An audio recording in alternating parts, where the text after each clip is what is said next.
Even you have won this match, do you think that you will improve for your next match?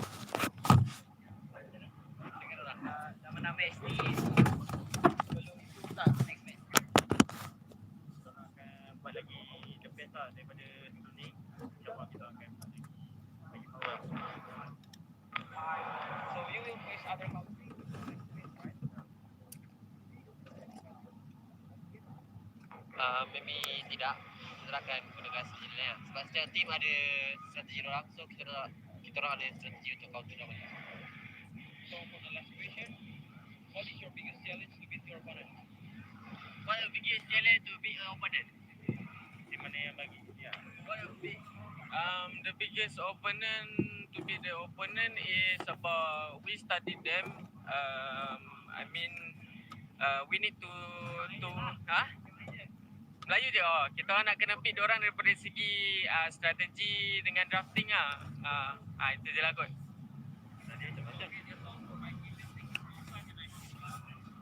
Thank you so much.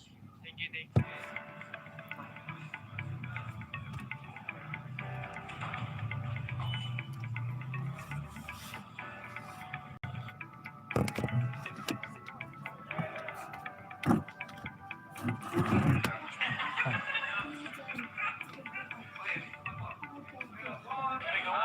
Today we have Lotus from Chile, and they will be competing in the World Esports Championship 2022. So Lotus, how was your trip from Chile to Bali, and what is your impression of the place? It was a very long trip. We came from Chile. We have 3 connection flights: Chile, Houston, Tokyo, Indonesia, and then Jakarta, Bali. So it was a very long trip, 2 days in a row. But it was a lot of fun. We have a lot of fun too. Totally worth it. Bali is a very beautiful place, so we are so happy to be here. We are delightful right away. So first, how was your trip from your country to Bali? What is your impression about the place? So about my trip, it was a little bit tiring, of course, from Saudi Arabia to Bali, very long journey. But in the end, it worked out. Everything was fine. And my impression was very great. The place is wonderful, amazing, beautiful place. Yeah. So about the competition, how do you guys prepare for this championship? Well, we are a stack from Mexico, of course. Everyone has their own team, but we kind of practice with scrims a little bit 2 weeks ago. Okay. So for this tournament, which team or participant do you think will be your biggest rival? So I think our biggest rival will be from our same region, Philippines. We're in the same group. I think they're pretty strong, and I'm hoping we can have a good match. So you've traveled so far from Maldives to Bali, Indonesia. What is your target in this competition? Actually, we looking forward to be in the top 1 or 2. As we know, this is the biggest esport tournament Indonesia in the win world. pertama ya Do you bisa have any ngambil tim. pressure on your shoulder, and how do you deal with it? Saya kocak cok. Actually, obviously it's a tournament, right? There will be a lot of pressures, but then I think we'll be good in handling. Okay. So you already been through several stages of ISF qualification. What is the key of success for you in order to qualify for this tournament? Well, the key is practice a lot, have fun again. I mean, focus on the game, study the game. The game is your life in a competition. We also know that there have been a significant growth of the esport industry for the past few years, and there are many esport fans that want to represent their country just like you. Yeah.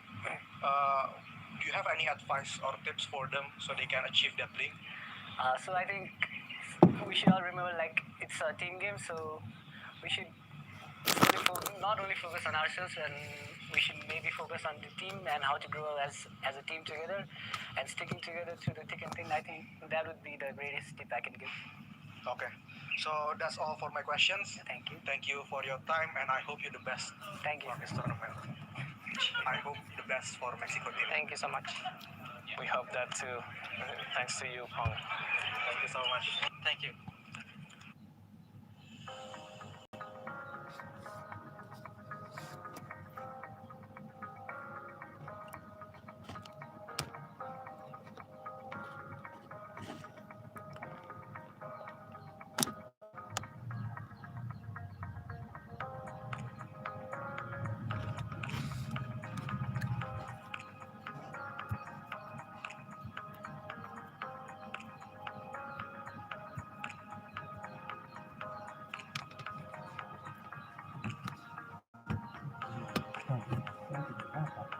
Kenapa ya?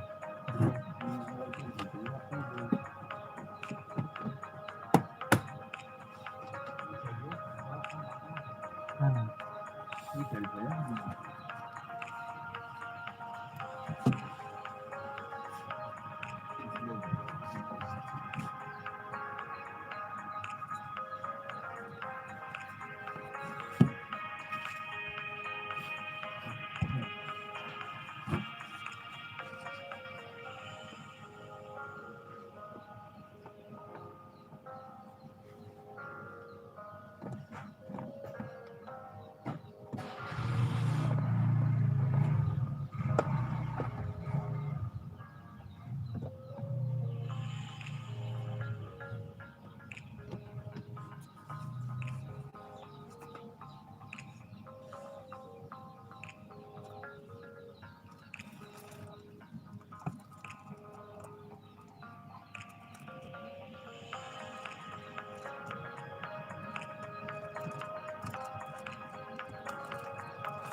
Terus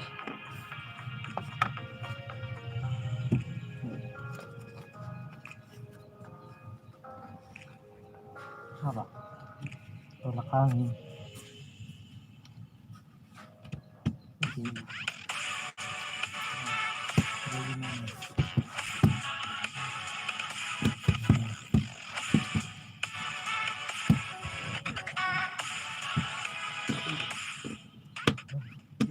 Hi guys, back again with me, Putra Stopo as your fellow host. So right now, I'm at the Earth Stage area, where this area will be used as the stage for opening ceremony of ISF 14 World Esports Championship Bali 2022. As you can see behind me, they are all practicing for the opening ceremony at 7 o'clock GMT plus 7. To be honest, I cannot wait to see the opening ceremony because there will be an amazing performance from Alviref and other performers.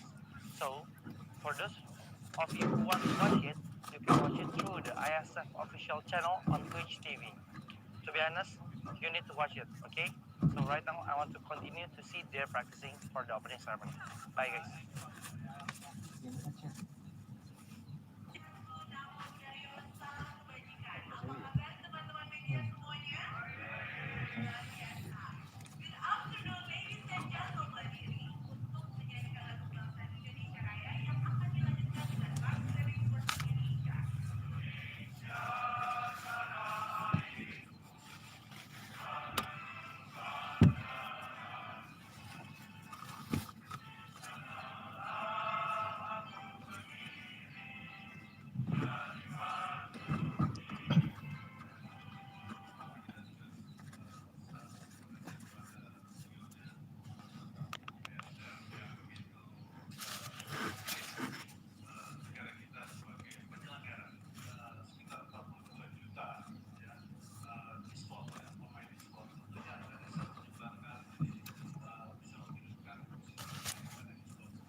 Cetak skor guys.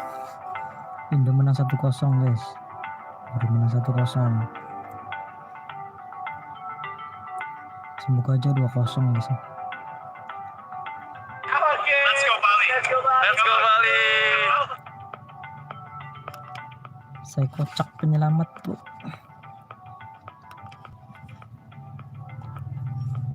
Saya kocak penyelamat guys.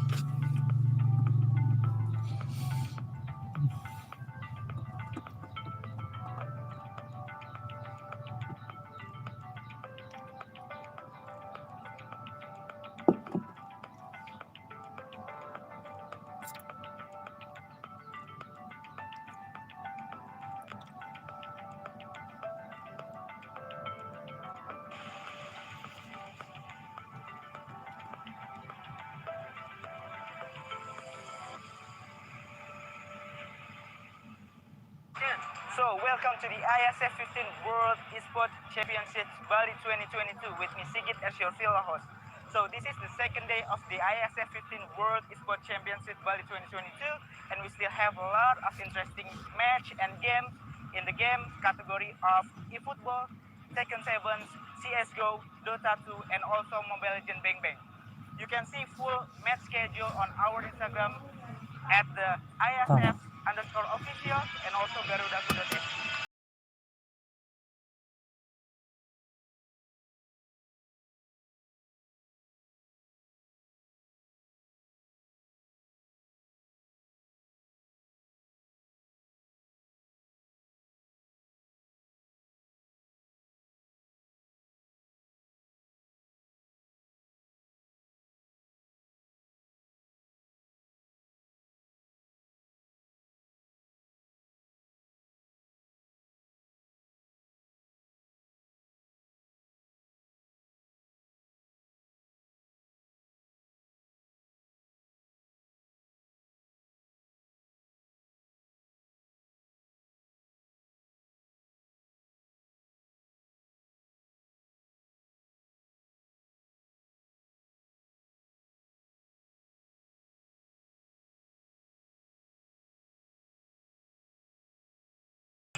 So, before we go, did any of you miss the excitement of the day one?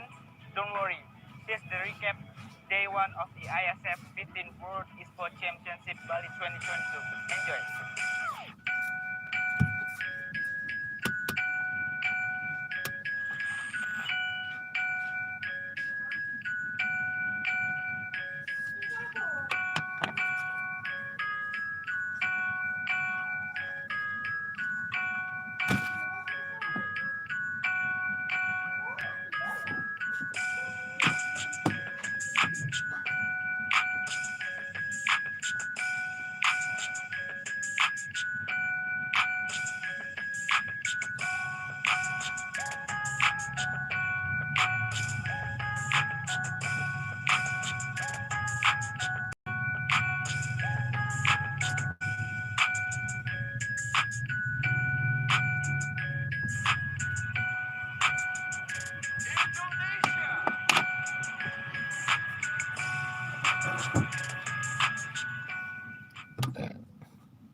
Lama banget ngekasnya cuk.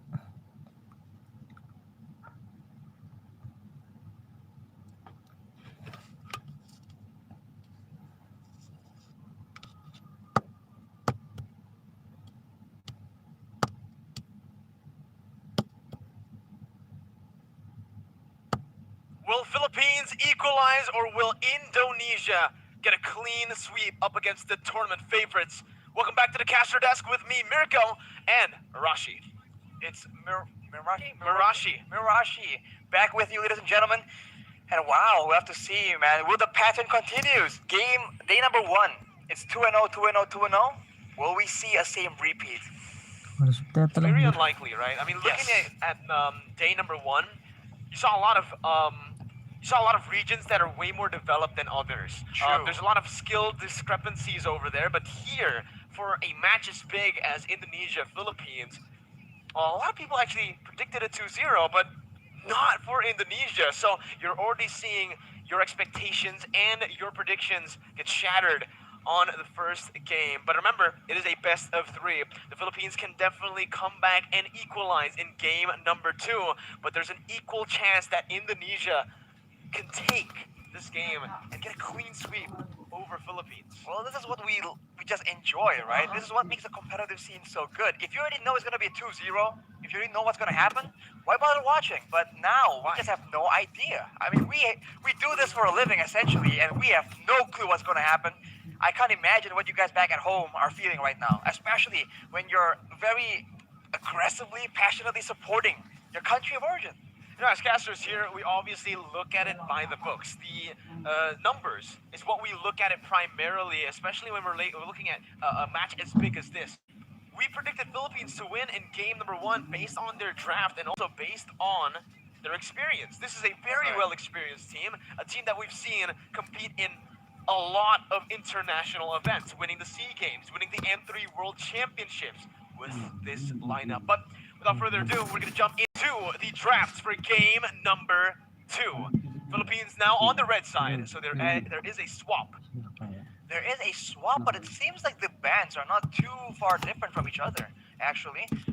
If we can see here the Fanny, the Diki, and the Benedetta as well as the Atlas. So it's, I think the Philippines are still trying to curb that aggression coming in from the side of Indonesia. And Indonesia, on the other hand, wants to eliminate all these very annoying, very difficult problems, like the crowd control, like the Benedetta. They can be so elusive, especially in the hands of mechanical heroes, right? That is the main concern here, that the mechanical prowess that some of these players can bring to the table on the right heroes. We'll see if they go for their comfort picks again that we saw earlier on, we did see Soriano pick that Beatrix. It's a signature pick. He's known as the Filipino sniper ever since he picked up that Beatrix at M3 when he displayed the crazy accuracy on the Renner, right? He also went on to get the finals MVP at M3. So whenever you see a Beatrix, especially on this Filipino side, you just expect them to find a lot of success with it. And they did early on. They utilized the Beatrix really well by clearing out the waves faster than the Melissa, not taking those trades, and again, going for that efficient macro gameplay by rotating together as a team. The Ube scrap that we've seen so many times before worked up against Team Indonesia. We watched a replay, and we saw what happened. What led up to that flank from Psychots that turned the game around. It was when Soriano stole the orange buff, and when he walked down to the mid lane, he did not check the bush. This is something that I mentioned is very uncharacteristic for Soriano. Usually on the Renner, he shoots at every bush, just doesn't leave any bush behind. He tries to open it up, and sometimes even after shooting it, he walks in just to check. And that's the little mistake, that's the little moment that actually ended up being the core, the reason, the sole reason, I believe, as to how Indonesia were able to come back. It's definitely the turning point, right? It only takes one moment for you to lose a game where you've been dominating for about 10 minutes. This is why the Mobile Legends is so exciting. The game's pace is insane, and once you lose your tempo, once you lose your advantage, it's a completely different game, and you need to adjust and do things differently from what you've been actually performing for the last 10 minutes. So now we'll have to see. I mean, the Beatrix, man, it's, at this point, you see a Beatrix, it's synonymous with the Filipino sniper almost. It just comes to mind. So this is definitely something that the Philippines will try and use again. And we already mentioned earlier that having such a diverse choice of weapons allows the Beatrix to do different things. Burst people down, clear waves, right? Poke people from far away, take down turrets from far away as well. So just like that, it has been picked up. And if you look at Indonesia though, that Farsa ban, I think they're trying to curb the range from the Philippines, because that is something that the Philippines absolutely use to their advantage. The kite back and that range advantage to poke down, slowly but surely, the members from Indonesia. To add on to that, we already know that the Farsa is just a signature pick for Imam in that mid lane, but Indonesia will go for the same pick. You pick up the Beatrix, we'll take the hero that countered that Beatrix, that was able to give the Beatrix so much problems in game number 1. with the Yuzong now picked up, they are going to go for the Iesf as well. And with this Iesf, it does show that they are really trying to stop this Beatrix from being a problem. Soriano on his comfort pick once again, but he's already getting countered by two heroes, technically, right now. With the right item builds, 2 or 3 bolts from the real world manipulation will be enough to zone away to get the Beatrix low enough that he will be out of the fight.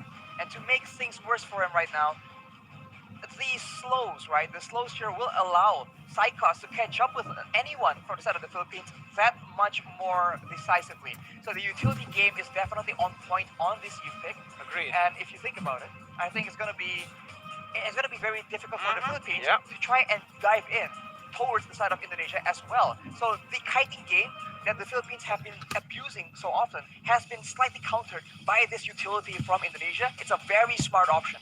The Mathilda, though, they're still going and opting for the same pick as game number 1. But like we mentioned, Philippines don't really need to change their drafts. What they need to change, in our opinion, after the game, after we spoke about it a bit, is how they took that game, how they executed their game plan. Because it came down to that 10-minute moment, that moment where Soriano did not check the bush. That moment gave Indonesia a chance to turn the tides, and this time, Philippines need to be a bit more disciplined. They need to stick with what works. Don't change the course of action by going for these team fights that are technically, or yeah, literally unnecessary with this team composition. They can disengage really well, they can siege very well, but you can see right now with the Melissa ban, Philippines are already changing just a few things. Are they going to go for the front 2 backs? Because I was about to say, in the previous game, they made sure Brands was having a difficult time. They made sure that Soriano was the one having a great lane. But due to that action, Psychos was able to actually be relatively impactful in the game, despite a very rough early game as well. So maybe, I was thinking that they might just change their area of focus. But now with the ban towards Brands here, it seems like they are planning on doing the same thing, just better, just cleaner.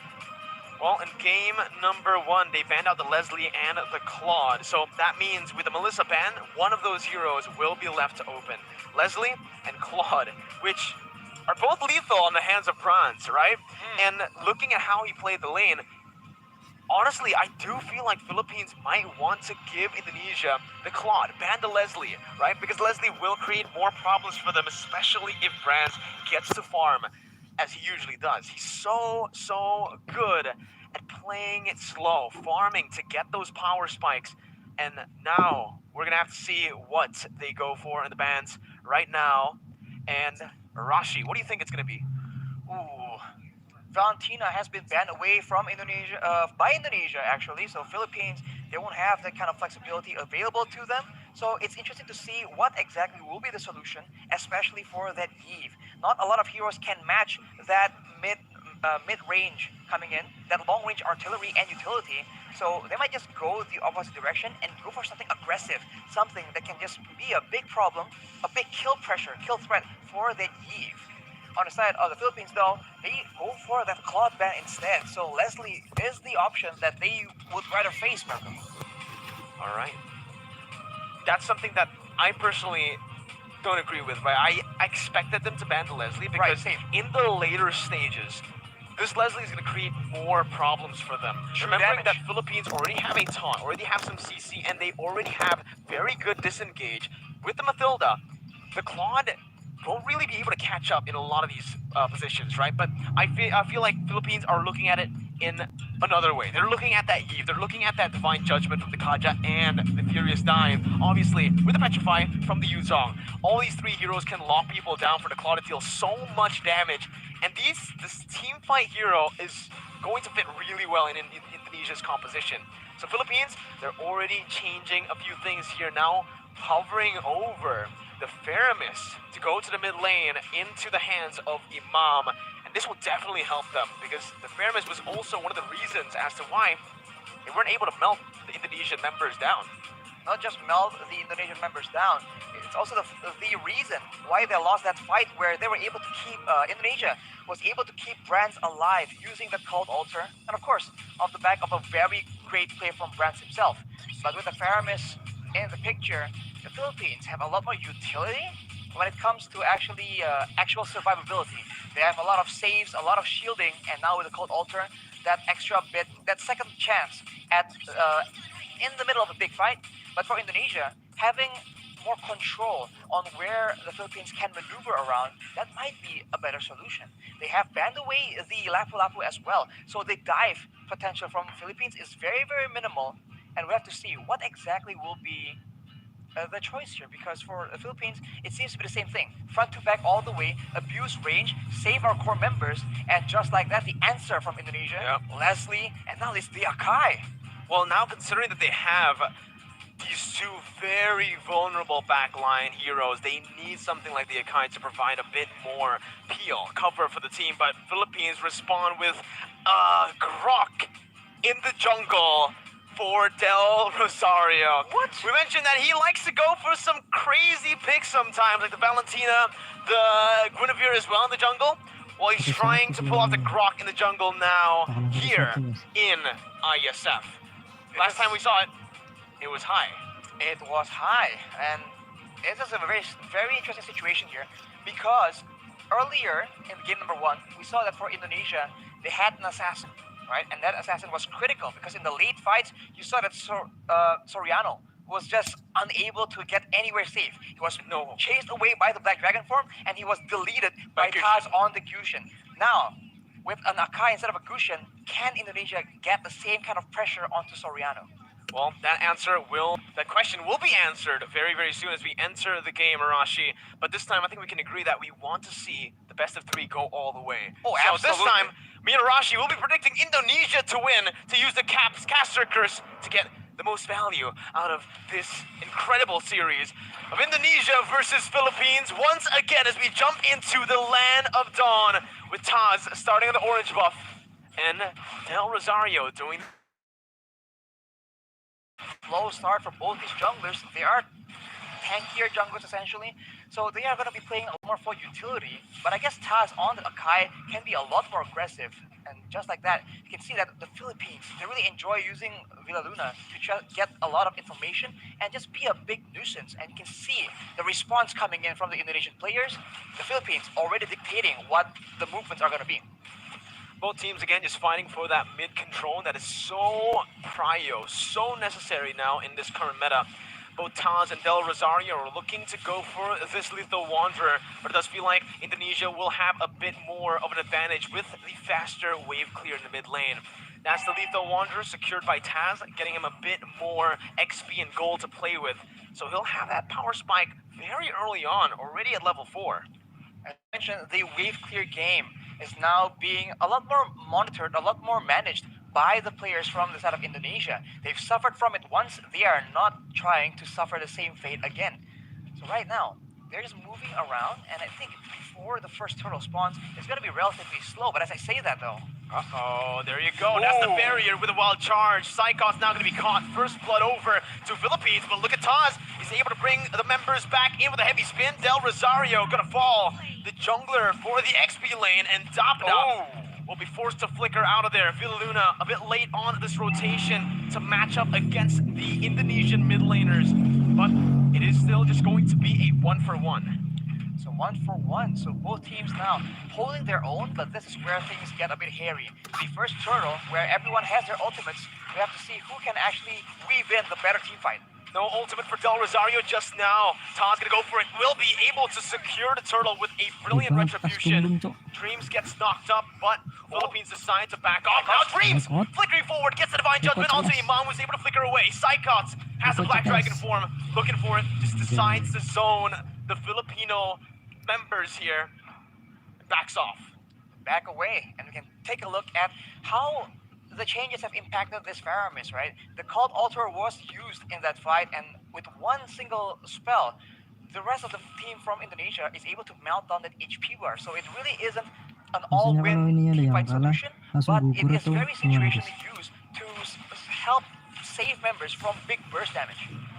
Now it's a complete change from game number 1. Imam, though, going to be immobilized. That's the damage coming through. Woo. Sniped down by Brands, but the kill will go over to Hijume. Brands sacrificing a bit of gold there in the bottom side, but will still be able to catch up down below to pick up that cannon minion. with stronger laners on the hands of the Indonesian players, they are now able to actually match the aggression, the fights, the skirmishes from the members of the Philippines. And now you can see that the Kaja pick is just having a lot more impact. This is what they wanted to do in game number 1, but the macro play coming in from the Philippines was able to deny that. That won't be the case for this game though, and now this becomes a contest of proactivity. Who can have the higher work rate, the more versatile maneuvers, and just the more proactive plays. And this is the reason as to why I felt like the Leslie should have been the one, the hero, to be banned out by Team Philippines. Because you can see, on this Leslie, sure, you're very vulnerable, but you also are really good at actually going at duels up against the Beatrix. I would actually say in a 1v1, it's skill dependent, but Leslie has a bit of an edge. Why? Because he doesn't need to target any of his skills. It's not a skill shot. Meanwhile, for the Beatrix, you need to go for those render shots to actually be able to compete in that range battle. You have to be careful though, because Soriano has the Blade of Despair completed, and it will be a big factor in the next fight. The Turtle is being pressured for both teams, but it seems like the Indonesians will have a bit of a lead in the control game. Divine Judgment and the Petrify. Imam gonna be able to pop the cold altar. Taz against 3 members, still able to secure the turtle. Right now, Psychox jumps in with the Black Dragon form, zoning the backline away. Dapadap gonna be pinned down onto the wall with the heavy spin, and that's Hijume who picks up the killing spree. Everything going well for Indonesia, and everything going wrong for Philippines in the early game of Game 2. They lose a member to the pickoff, they lose a turtle to the steal, so Indonesia is completely taking over and looking completely different. Is this a momentum thing? We'll just have to see. Hijume with the Ice Queen's wand right now will ensure that the Filipino members need to be a bit more careful, even more careful in how they want to position. They've been getting caught out without that slow as well. Brands has just been farming up a storm. I really want to take a look at his items, right? It's a good steal by Soriano, but he got full turret gold, clearing waves constantly. He should have more gold than Soriano here with the assist that he got as well. But here in the mid lane, the bottom side river, Del Rosario gonna be chained up again, and that's the pin down with a heavy spin. Del Rosario gonna fall for the second time in this game. Dreams with another Divine Judgment over to Imam, as that's the viewer's passion, dealing no damage over to Taz, who jumps in again. Soriano zoned away, but the damage coming from Brands, shooting him down. Dapadap finally rotating towards that bottom side, but it's a bit too late. Once again, Team Philippines falling 4 and more behind as we go and progress into the game. The Philippines are having very much trouble trying to manage distance because they're being slowed an insane amount. At any moment, it starts with the slow, and then it gets followed up with the Divine Judgment, with the heavy spin. So Indonesia's kickoff game is going exactly how they want it to, and right now, they also have the advantage when it comes to range, and then also when it comes to that late game. They have that artillery with the real-world manipulation, and they also have the Leslie that can do a lot of true damage, up to 2k in a single hit, and in the late game, Soriano will have a lot of issues trying to get any impact done in the middle of a big team fight. There's so much CC from Team Indonesia. There's a lot of survivability from Philippines, but they need to be able to utilize that crazy engage from the Wild Charge, and right now, it just doesn't feel like they are going to be able to. Taz there, going for the turtle. That's going to be the real world inflation that was popped in to force Soriano to flicker out. They baited out the Cold Altar, and they baited out Villaluna into the other side of the wall. Mid lane turret going to be sieged down. Brands looking just to poke the Filipino members, but it's a good disengage by both teams. It's still a small victory for Indonesia with that turtle take. Look at how much movement, how much of a reaction you can see from the Filipino players whenever Psychox is on the map, whenever he makes an appearance. He wasn't even popping the Black Dragon form initially, and everybody was walking backwards in fear of that engage coming through. When you are so focused like that, you are not looking at Taz with a heavy spin. You are not looking at waiting for that Divine Judgment. What I want to look at is definitely the items here for Brands, because I wonder how much gold he's actually gone this game. So far, he has been left untouched to free farm. And he's doing so much damage. That's going to be the flicker over to Divine Judgment as well to find Del Rosario. The true damage does its work. Brands picks up the kill. Dapadap trying to look for a re-engage now, but only taunting Taz. Look at the poke put down by Brands. Dream's going to be in the midst of it all right now, as he is going to be able to dish out some damage to zone the members away. Dream still there with Psychox from Psychox with a petrify to find Soriano, and the furious dive to get Imam low under the tier 1. Gunned down by Brands. It's a 2-0 trade for Indonesia. Unreal execution coming in from Indonesia right now. We thought that Psychots was the main distraction. He was the one coming in from behind. You barely notice it until it's way too late. Let's take a look at that replay right now. The fight was breaking up. There's a lot of action back and forth, and Psychots out of nowhere. The tower doesn't even matter because it's way too low. Indonesia able to actually push Philippines into a very uncomfortable position, and now with all the advantages when it comes to crowd control, when it comes to damage, they are looking at a cruising victory in game number 2. Iesf This nangis ya guys ya. is insane. Lihat game Unreal. guys ya. That's the word you can use for it, right? So much doubt for this Indonesian team after they qualified to represent Indonesia with only a week to prepare right after qualifying.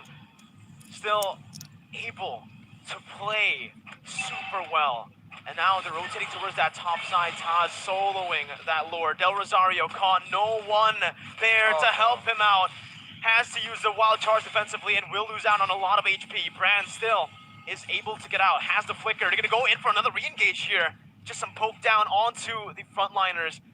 And you can see that true damage, Rashi. I really wonder what the items are looking like right now, because the damage is pretty unreal already in 9 minutes for a Leslie. It comes with a true damage, and when you're concerned about the true damage, you can actually feel the burn coming in as well. Look at the items, as you mentioned. The Windtalker, the Endless Battle as well, allows him to get so much more burst damage initially, and even after that, the Berserker's Fury allows him to dish out a healthy amount of DPS.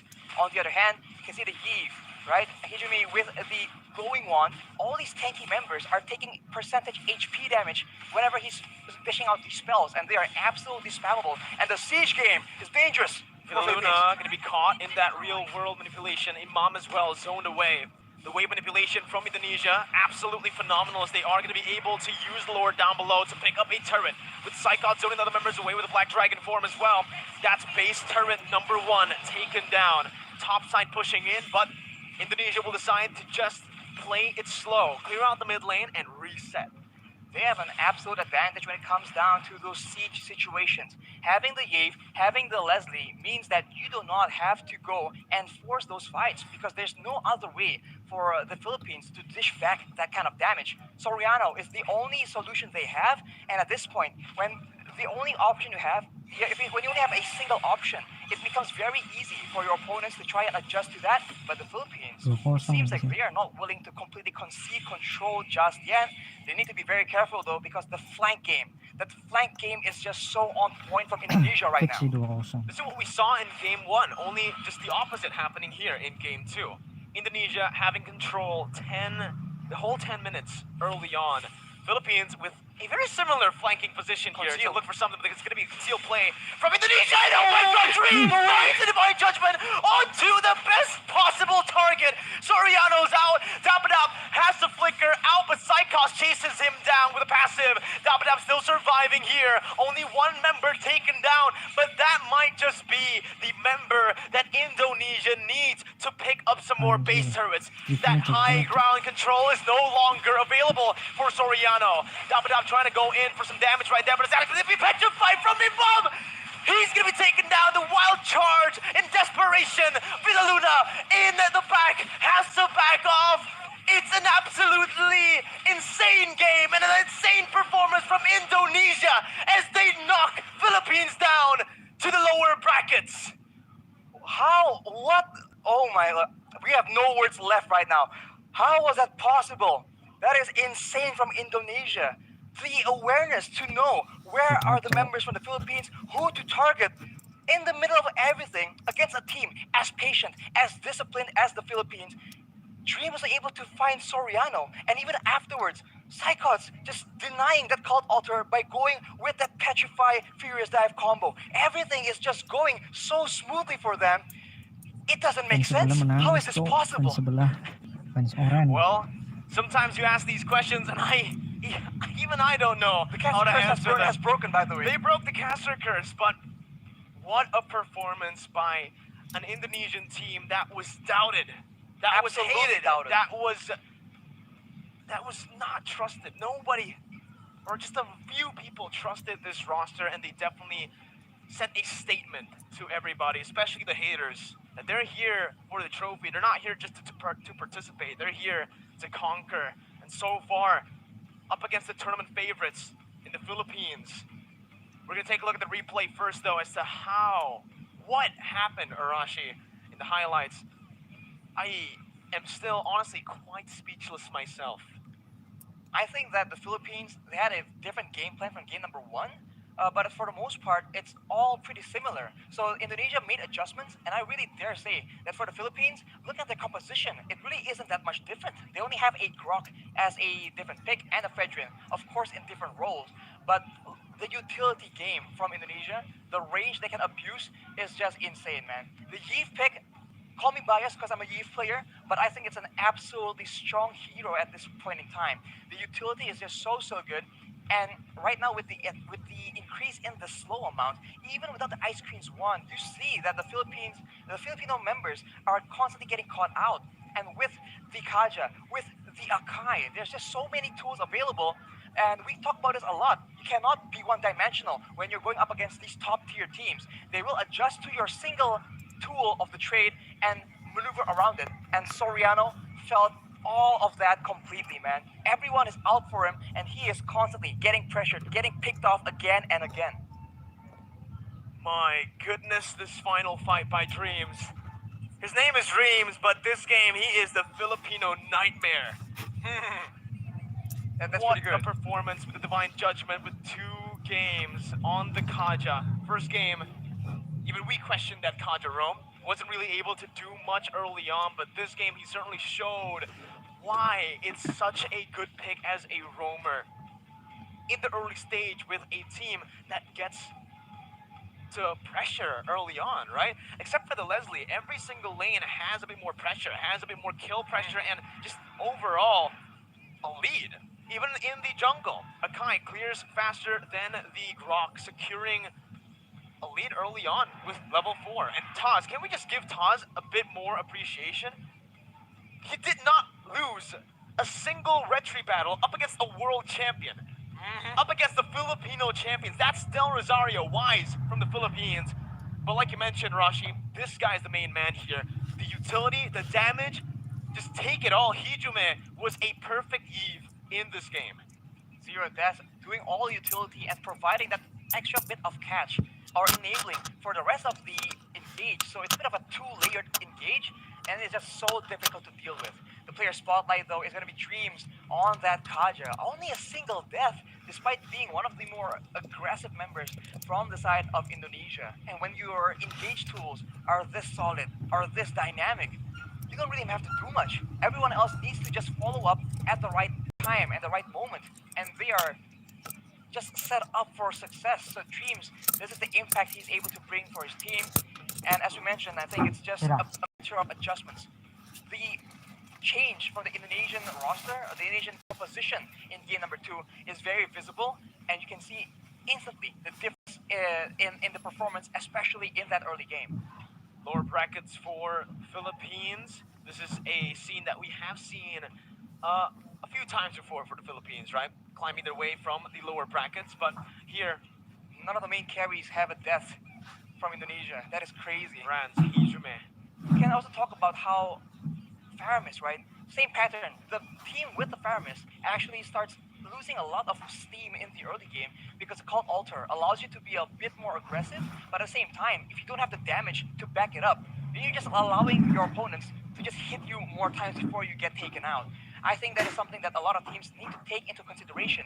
It is no longer a trio pick, it is a situational pick that can have a lot of value in the right situations. I think again comes down to that gold lane, right? Yes. The Leslie was so good. But ladies and gentlemen, we're going to throw it over to our host to take it over right here from the caster desk. Let's see what he has to say.